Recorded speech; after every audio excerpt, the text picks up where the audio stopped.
the vision is to be able to streamline it across all the industry. So, for example, oil and refineries, be able to invest in portfolio of oil and refineries, not just one company, but companies across different countries within Africa. Gold mining as well.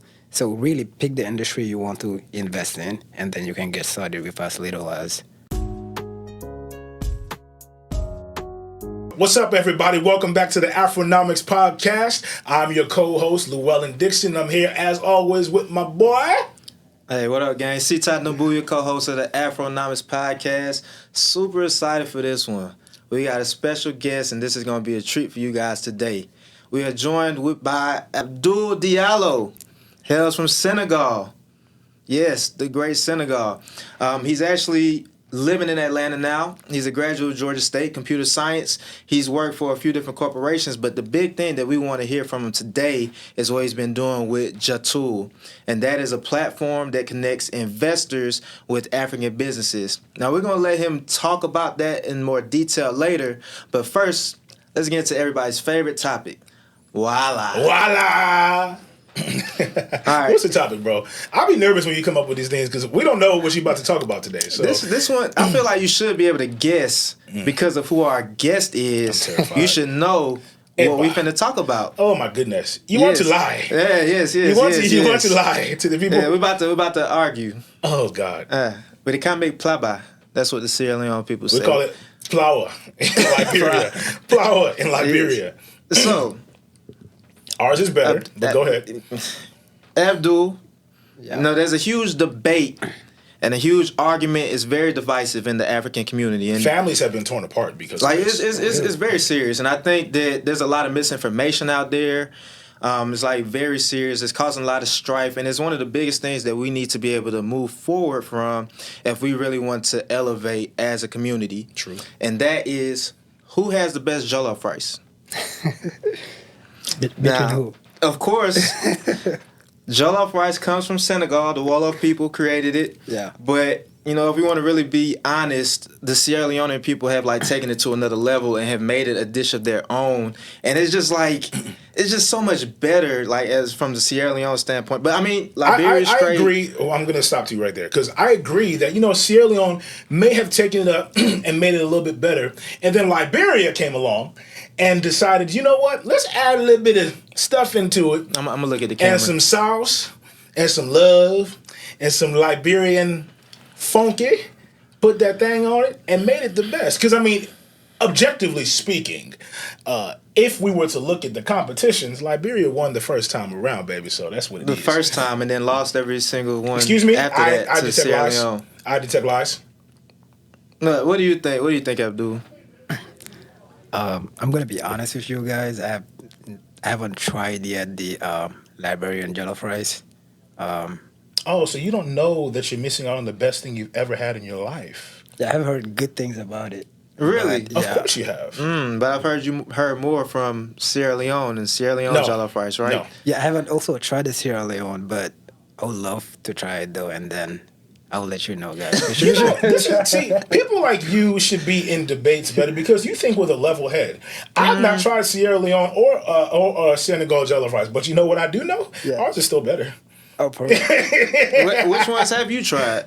So I tried the Ghanaian, and then you tried the Nigerian tomato paste? I haven't tried the Nigerian yet. You just don't the need to. OG You don't need to. It just tastes like tomato paste. You don't need It's just to. tomato paste and rice and no seasoning. It's like tomato No with a seasoning? hint of rice. It's like the rice is like a side character. Shout out to Niger though. We love y'all. Yeah. We love y'all. I'm on Niger. I'm on Niger. They're great, dancers, great dancers. music, Y'all be dressing Afrobeats, too. Afrobeats, Shout out to dressing, Brother Boy. Last. athletes. It's like they're good at everything except that damn Jolo. That It's like Jolo. that's their kryptonite. That don't hit. It is. I think that's one thing we can all agree on. That In fact, Nigerian y'all go Jolo ahead had and put your favorite in the comments and between Liberia, Senegal, and Sierra Leone. Actually, no, between any Jolo Rice country, and I guarantee Liberia gonna come out on top. Nigerians, you're not allowed to vote too much of this because there's a lot of y'all. So relax. It's just the number, sheer the volume. sheer volume is just not the fair. population. Yeah. All right. That's why I left for today. Yeah, Jolo. That's very serious debate. But anyway, let's talk about Abdul.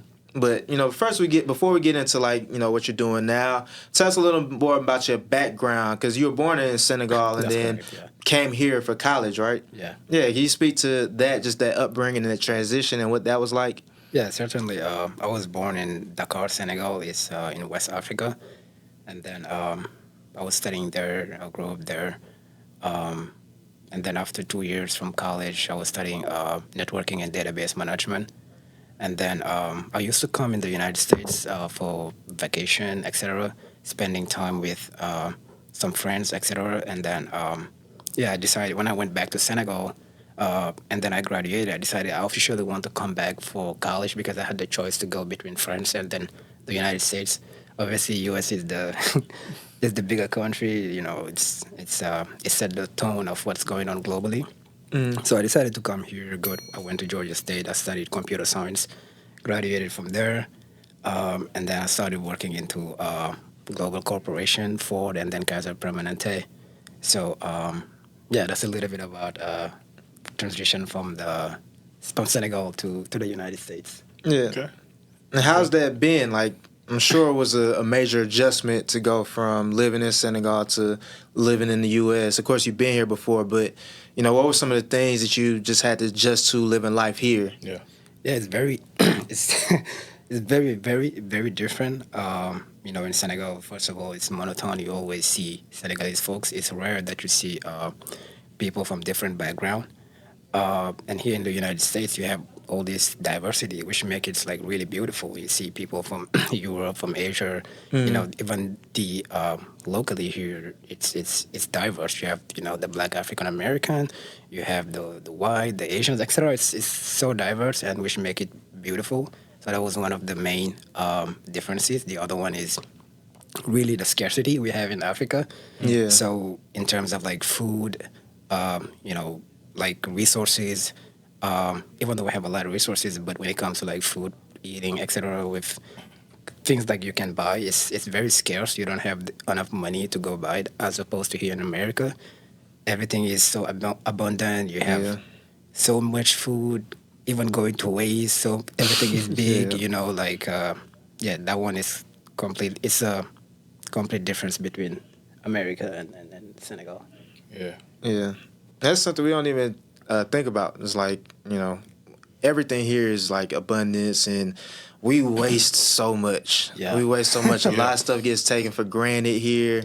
And it's just good to have perspective of, being in another country that doesn't have certain things. And, every time you go back, there's a lot of great things about Africa. Sierra Leone, Liberia, Senegal. There's a lot of great things, but there's certain things that you just get used to the luxuries of Western culture, which just kind of makes it a little difficult to travel. But that also means that there's opportunity to grow and build, and I think that's one of the things that you're really working on. And how do you actually develop over there? So there's not as much of a I need to go to the West or I need to live in America to have certain amenities, certain luxuries. We should be able to have that At home. in mass. It shouldn't be just reserved for a few people. Exactly. Yeah, I totally agree with you. Yeah, I remember the first time I visited Liberia, and I saw real poverty. Because we actually stopped in Sierra Leone first. So we stopped in Sierra Leone, dropped some folks off, picked some folks up, and then went forward to Liberia. And when we landed in Sierra Leone, as we were flying, we were flying over, we got to Sierra Leone like as the sun was like about to set. So it was still bright enough for me to look down and see the land. And of course, I'm looking at Africa. I'm like, it's home. I'm happy, beautiful. And I'm like, it wasn't all the way home because it's not Liberia, but it's Sierra Leone right next door. And I'm like, it's Africa, home. It's beautiful. And I look down and I see my people. And I see, because we're close enough to the ground where you can see, and I'm like, this is real poverty. Yeah, it's tough. Like, even the poverty that we have in America, that's not, It's because different. there's a lot It's of resources out there to help. Exactly. And it's just, it hits very different. It actually completely changed my perspective on what it means to be impoverished. Because in America, like in Atlanta, we do live in a city where it is very difficult for, it's actually virtually impossible in some cases, for people who were born in poverty to get out of that cycle. Yeah. But in countries like Liberia and Sierra Leone, and maybe the same thing in Senegal as well, it really is, unless a savior comes to actually pull you out and do something, you really gonna be stuck there. It's very tough. Yeah. You're really gonna be stuck there. Very Exactly. tough. That changed my perspective on a lot of things and how I deal with Liberia and Africa and the people in general and what that's like. So I mean, did that have an impact when you came here and your experiences in growing up in Senegal and traveling other places? Did that have an impact on how it is that you do your career now? Yeah, it really did. Seeing all that poverty. But there's one key difference in there. It's like in Africa, you have, let me say in Senegal, for example, even though you see people that are like extremely poor and they accept their faith, that it might never change, right? As opposed to here, some might still have these African dreams, like we can still make it, etc. You have the sense of community. For example, one family can cook and then take a plate, take it to the to the homeless so they can eat, etc. Yeah. And then next time it will be the turn of another family who's gonna do it, etc. So even though they're homeless, but they're still like they know the guys, like the family know them, right, and they can rely on them to get food, etc. Whereas here in America, it's it's more an individualistic Individualistic mindset. It's like, yeah, let me just do my thing, do your thing, etc. Yeah. So yeah, seeing all that coming here, having limited resources, I'm not like really a big fan of waste. So I know what I left behind. For example, my family, the amount of investment they have put in me, like the college is not cheap. So it's You're right. just International one schools, semester of college could be like 2 years of salary from my father, right? Wow. So I'm not gonna waste that investment Yeah. he put into me. So naturally, take advantage of those type of investments he put in me, and just making sure I will be able to pay back. So that kind of the framework I came here with. Yeah, man, that's powerful. Yeah, but also I think there's a type of like synergy that can happen. Like for example, you being from Liberia and Sierra Leone, and then me from Senegal, but being here, sitting in a completely different continent. So I think it's also like a really beautiful thing. Yeah. That's actually like the purpose of this, being able to connect us, because we're from different cultures or different countries, but have similar cultures. And then there's a lot of misconceptions or between like people who are in Africa versus people that are like in the diaspora live in America. And there's something that we really need to come together about. And, I like what you mentioned, just talking about just the lack of resources, but the fact that we have community. Like, that's huge. Like, that's actually like a very important African concept that like through the process of slavery, chattel slavery, that was lost. And since even before then, like the biggest threat to African people has always been the lack of unity, and that's always been the weak point that has been exploited by others when they want to take control of us. One thing, we had tribes, and they leveraged the tribal differences to be able to take control of us, and now they're trying to divide us along like country lines. We're in the U.S. or you're in Africa. There's another way to divide us, but the actual African culture and Pan-African mindset states that we are all community and we look out for one another. Where in the U.S. is like very much individual, and that all of that is very intentionally done to make us think that way, as opposed to thinking of each other as collaborators. We think of each other as competitors. Yeah. Man, I want to hear more about your story. I want to hear more about your businesses, because I hear you a serial entrepreneur in a sense. So, how'd you get started? What is your vision for your business? Like, what can we learn about what it is that you do? Yeah. So basically, how I got started is I already when I came here, I came here with a purpose. I already knew what I left behind, so naturally, I just needed the bare minimum resources to get started. So after I finished college, started working, I started earning money. I know, like the United States is a mature country, same as Europe. It's a mature country, but Africa is one of the emerging. Technically, they call it poor, but we have the resources to take it to the next level. Basically, I want to be part of those people instead of just saying Africa, we have opportunities and talk about it. I wanted to do something about it. Come on. So anytime I earn something, I put it on the side. And we know we have 60% of the world edible land, so it's a huge amount. Africa is importing a lot of food, so which is kind of insane to me.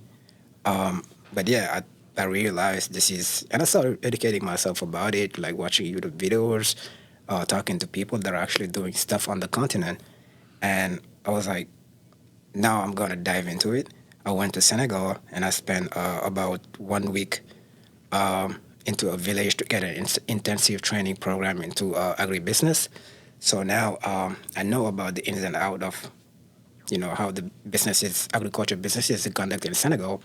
Then we bought a farmland. We spent about, I think, about maximum $10,000 to buy the farmland, and then we invested about $20,000 to put in the infrastructure. We constructed a poultry chamber capacity of 3,000 chicken every 40 days, so we can produce that. And then we planted trees, putting the well, a 12-meter well, putting out solar panel. This way we can, and an electric pump. This way we can get the water out of the well. What you're saying? You developed all of these things? Yeah. Jesus. So Yeah. we planted Crazy. like 100 trees, mango, lemon, soursop, oranges. We started doing the market gardening with okra and habanero peppers.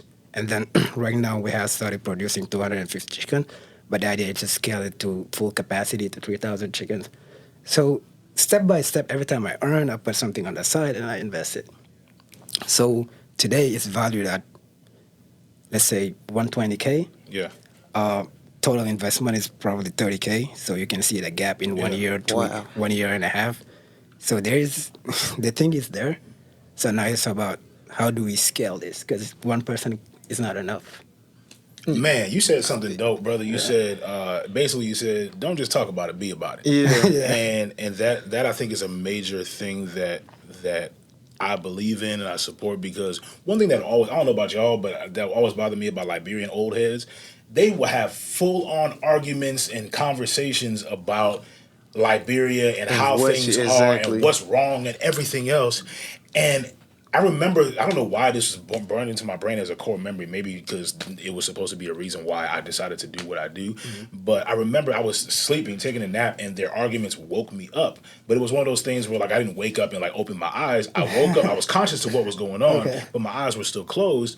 And in my head, I'm like, y'all be talking about the same stuff over and over again, and none of y'all are actually doing anything to help. Yeah. So in my head, I was like, just shut up.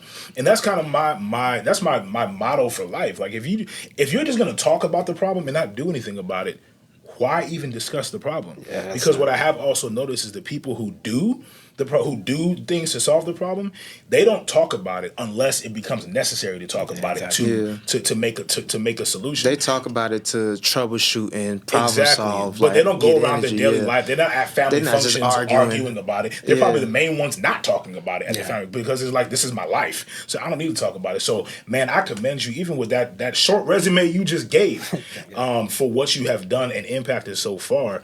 And it's business. You're making money from it. Your family's able to feed to eat off of it and live off of it.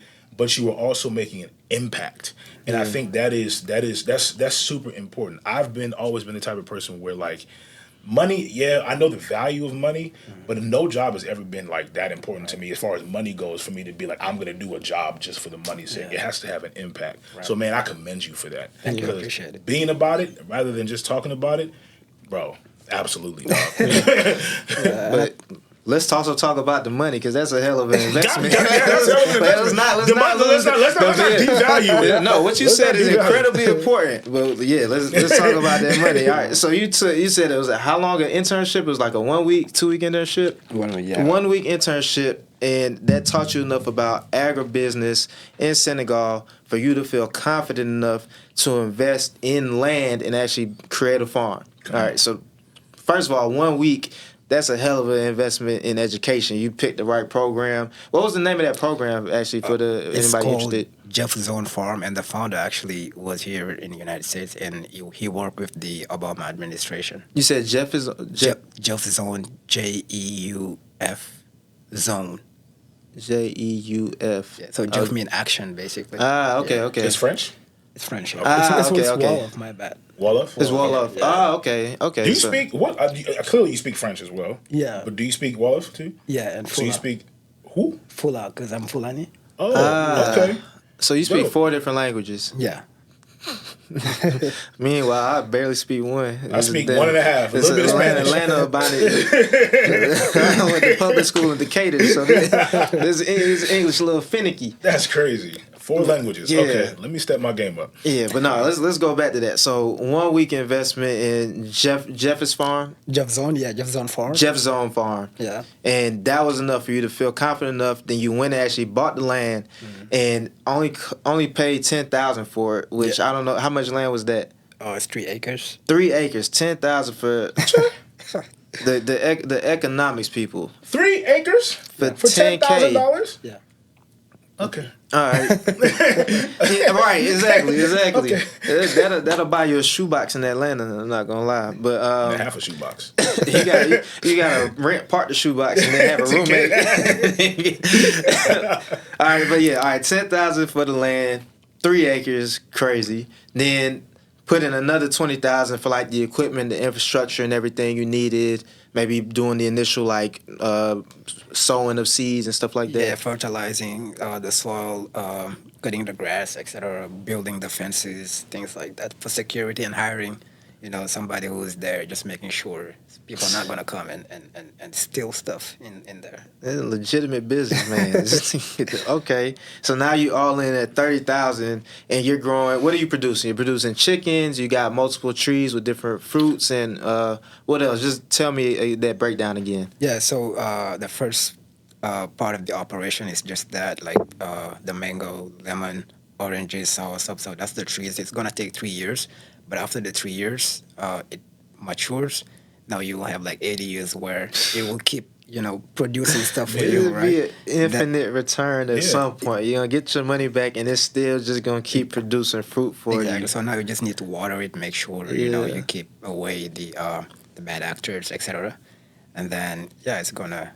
I think it's kind of like a cash, like a bank that will keep printing money for you, etc. And now it's valued at 120K. Yeah, at And least 120K. And it's still that's just for now. Like, yeah, and it's 1 year. Now is the 1 year and a goal half. to buy more acres? Like what's the acre goal? So the goal is pretty much to streamline the same operation, like across all the farms. So now because really the first phase was to understand how it works. Now the second phase is, okay, how do we take a step back? Now invest into other farms. Because we don't have to put 10,000, go ahead and buy the farms.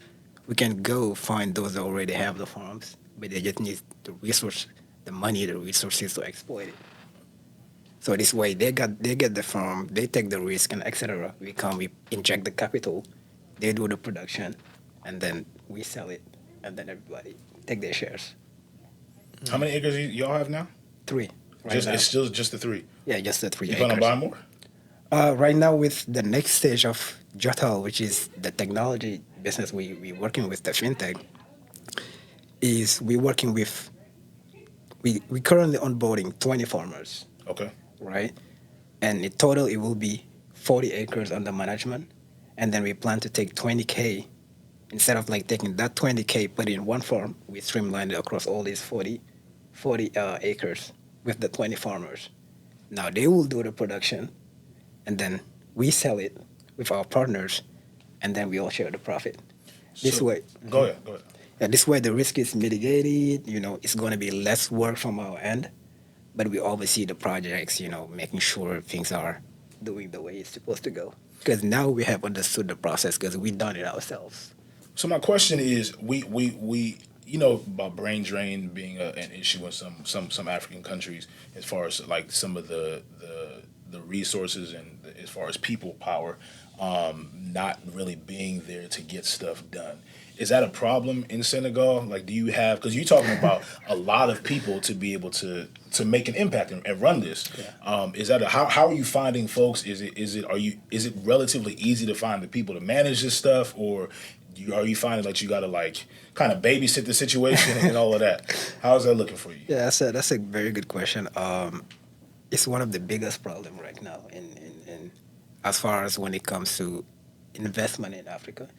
Is finding the individuals that will do the job properly. So we interviewed dozens of people and try to understand what are some of the problems that you face when it comes to investing. So it's not just my own problem, the one that I face, but all the dozens of people we interviewed actually said the same thing. They said there are three major problems they face. One, scams.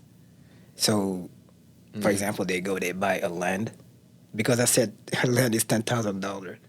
Some people say, all right, let me go get a land. Not doing the proper due diligence. You wasted your money because people will take advantage of you. The second is lack of information, right?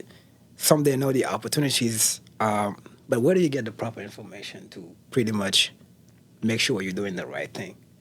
And the third is they rely on their families because I trust my parents the most, but they don't have the expertise. Yeah. So pretty much you can give your father, during my interviews, I'm not going to say the name, but that person invested around 15K, giving it to like her mom to help her. But yeah, that went to waste because the mom didn't know how to do it. But she trusts the mom the most, right? So those are the three biggest issues that came up during those interview processes. But also you have underground Africans, like let's say Senegalese, I want to be specific here. Let's say they need money to take care of their families, etc. They're hungry today, and they see $5,000. Obviously, they're gonna take it. Yeah. So they're not thinking about the future. They're not thinking about 1 year. Like they're not thinking about the vision. It's about today. How do I take care of my family? They see the money, so they're gonna take it and do the job poorly or something. You need to have like a good process, a vetting process to select who you're gonna work with. But also like a way to oversee that project. It means if you have to pay extra to oversee it. For example, for me, I take two consultants. When I say somebody to do the work, I take two consultants. They randomly come in and do inspections, and they send me a report. And I call the guy and say, hey, this is what's happening. I need you to do X, Y, and Z. I'm overpaying, but I'm protecting my investment. It's the cost of doing business. Do you fly back and forth frequently to be able to lay eyes on it physically yourself? Yeah, I go twice, and that's also one of the problem because that money that I'm taking to buy a plane ticket is almost $1,500. 2 times is $3,000. Not to mention the days off, etc. Right, and the extra that I'm spending on the continent. It's a lot. That alone could have been an investment itself. That's a whole another 3 acres. Yeah, so that's the problem majority of the African diaspora are facing today. Unfortunately. Yeah. Yeah. No, that's very interesting. So I'm glad you said that. Like, that first issue that you mentioned is like scams. And that goes back to like the lack of resources. There's a lot of people in Africa that have a survival mindset. So it's very hard to invest and create a long-term vision when you're really very concerned about like today and like this week and how do I eat this month and feed my family and keep us housed this month. Yeah. So that idea permeating the society over there with a lot of people having it makes it very hard to get work done. It's very hard to build an empire or to have these investments where there may not be a payout or may not be much money until years down the road.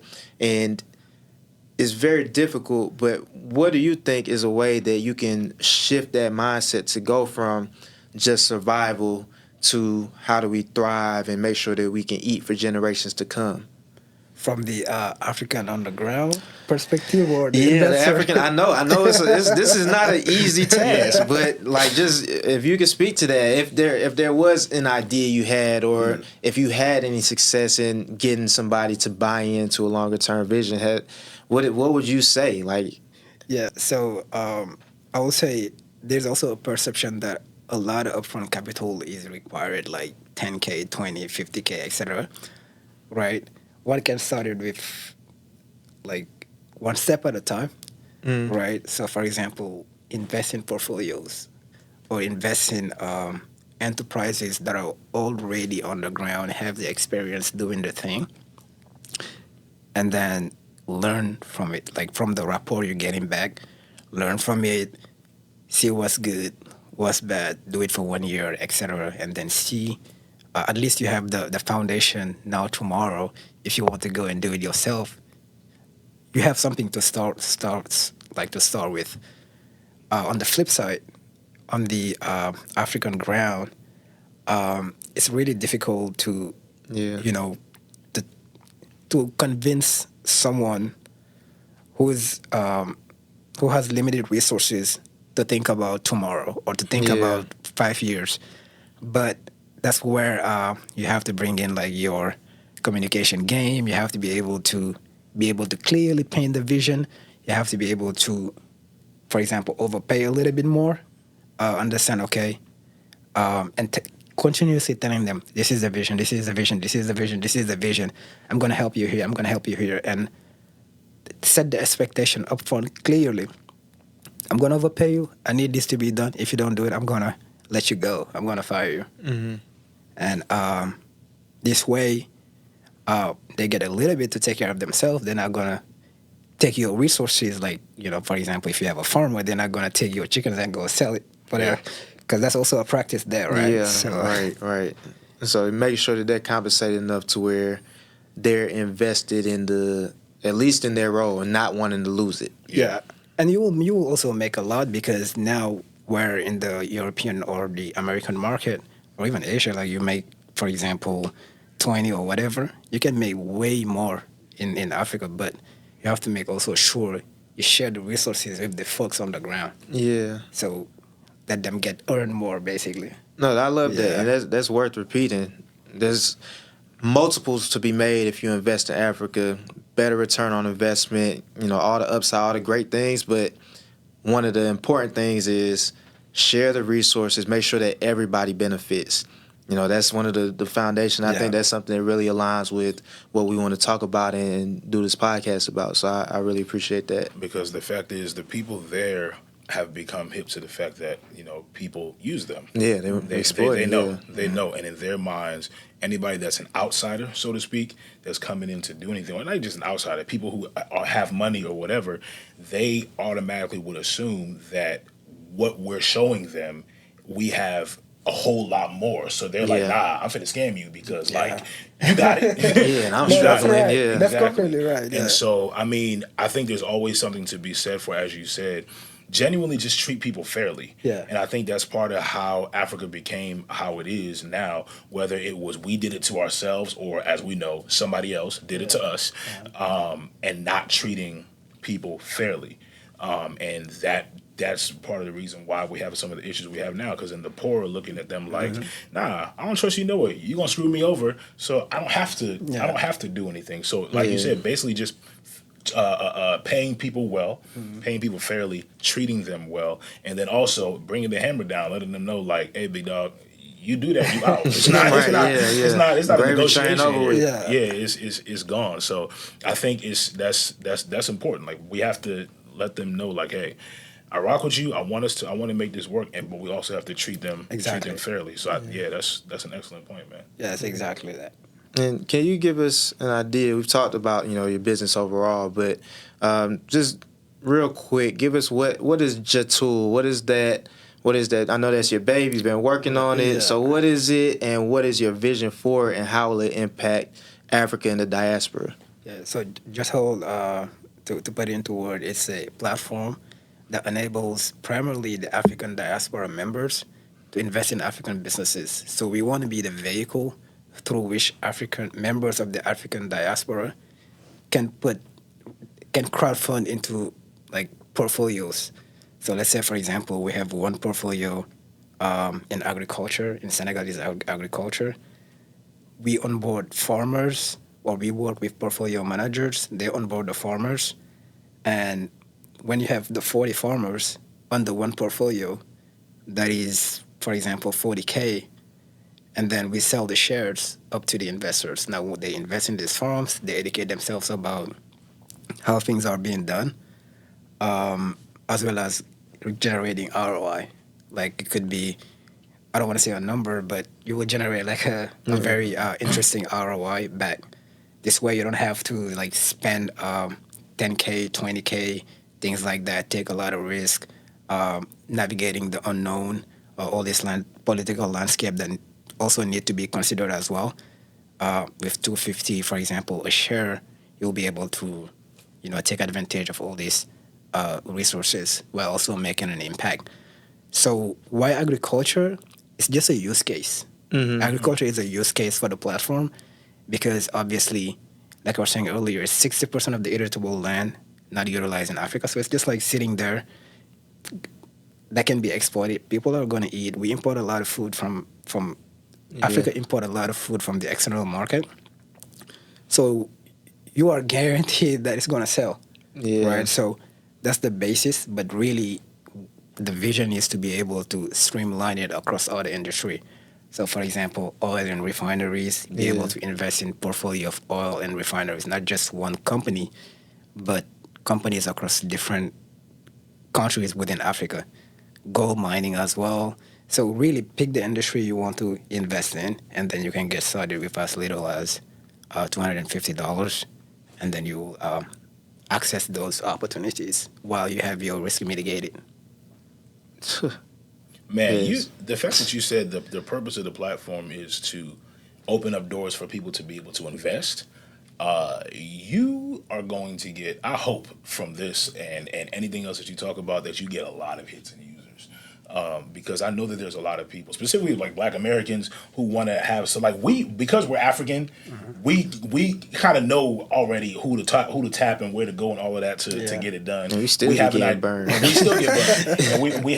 But we have, at least we have some of the knowledge. We know, like, don't just make an investment in Africa and never go see it, because it's not gonna happen. It's not gonna show up. But for the people who don't know but want to get into it, like that is a powerful opportunity for them to be able to have this in their hands. So if somebody wants to plug into it, how do they do that? Yeah, they can visit the platform jotal.com. It's JOOTAL.com, and then just sign up to the waiting list. Yeah, you can go through, see, because also you have to make sure we're compliant with the U.S. law, which means every investor has to go through a KYC, anti-money laundering compliance, making sure we're not just taking people that want to launder money, etc. So subscribe, put your email on the waiting list, and then we will take it from there. Man, I got another question, but before the question, I want to say this. It's dope how when we asked the question about, when we started talking about, how you pronounce it? Jotal? Jotal. Okay. Jotal. Yeah, I'm just saying it wrong. Because I was just saying, he was saying he wrong. Yeah, I've been saying it wrong. I skipped, I pushed the O and the A and split them around. That's my bad. I've been saying Jotal this the whole time. My bad. I'm putting some respect on your business name. Jotal. JOOTAL. Yeah. And, my bad. When we started talking about it, when he asked the first question about it and you got an opportunity, I saw your face light up, which tells me like that's like a natural human reaction when you genuinely love what it is that you're doing. Because in my mind, you were just like, yo, I get to share. So that's dope to see that you genuinely love what it is that you're doing, and it's not just about some like wild end game that's just selfish or whatever. You're very excited about it. So if somebody wants to invest in it, what would you suggest like the minimum investment would be? And I'm asking because there might be people who are listening, and you kind of mentioned it before, where they're thinking like, oh, maybe I have to have $20,000, $50,000. But give them the real, like ease their mind. Maybe they only got $5K in the bank, and that's what they're able to do. Is that a possibility? Like, what do you see is a possibility for somebody to be able to get in there and at least start? Yeah. For those, for example, that don't have the resources at this stage, I would say just subscribe to the mail list and then receive educational content and see what's going on. That's it. But those that have resources, but depending on your risk tolerance, you want to get started like right away. You want to see what things you can get started with as little as $250. Like I was saying, it's just one share. of the agribusiness portfolio just in Senegal, right? And for those that have more, they can buy 2 shares, 3 shares. It's really up to the investors. The time frame is like it depends. It's 1 year. It could be 2 years. It could be 3 years. But yeah, whatever they're comfortable with, they want to get started. They want to understand, learn, etc. They can just invest that amount. But also, we want to call the private equity firms that are in Africa. If you're a private equity firm in Africa, you have businesses that you're working with. We would love to talk to you as well. You can come and collaborate with us because we will put your portfolio after obviously you go through the vetting process. We will put your portfolio into our platform. This way we can sectionate it into shares and allow the international investors to have access to these businesses in Africa. Nice. Okay. So calling all PE firms in Africa, this is a guy to talk to. Yeah. Yeah. Man, Yeah. you got any more questions? Just the final question we've been asking. Yeah. So to wrap up, we do have a question that we ask all our guests. Yeah. So I wanted to ask you the same thing. So if it's somebody's first time traveling to Africa, what's one experience that they need to get? Whether it's like a location, restaurant, excursion, what would you say is a good one? That's a good question. The first time traveling to Africa, what experience should they get? Okay. I would say maybe spend a few hours in the village. Somebody else said that earlier. Yeah. You gotta go to the Spend village. few hours in the village and actually live the experience Yeah. the way they are living life. Because you can go, we have beautiful places in like all across all part of Africa. More beautiful than the United States, more beautiful than Europe, etc. You can go there. Mm-hmm. Yeah, but I would say spend 1 hour, at least 2 hours, at least half a day somewhere in the village. But also, don't go to no villages by yourself. Yeah. That you don't know somebody. nobody. Yeah. Because just like the hood in America, don't go to the hood that Exactly. you don't know nobody by yourself. Yeah. Take somebody with you that knows the space. But yeah, that's excellent advice, man. That's excellent advice, man. Thank you. Yeah, no Thank problem. you Thank for. you. I'm inspired. I might even hit you nah, up to do some stuff Yeah, too. I'm looking like- 'Cause, man, that's That's very dope. impressive. Pronounce it one more time. Yeah. Juta. Juta. Juta. yeah. Joota. I ain't gonna mess it up again. I now. appreciate that. I ain't gonna For mess sure. it up again. Man, thank you for coming by the podcast, brother. It was good to interview you and hear about your story, your journey. For y'all watching, you already know if this is your first time, if it's your second time, third time, fifth time watching the show. Like, subscribe, comment, tell a friend, tell 3 friends, tell 10 friends, tell your mama, your auntie, your uncle, your brothers, your sisters, your bald-headed granny, whoever else. Until then, we will talk to you later on Afronomics. See y'all later, fam. Peace. Thank you.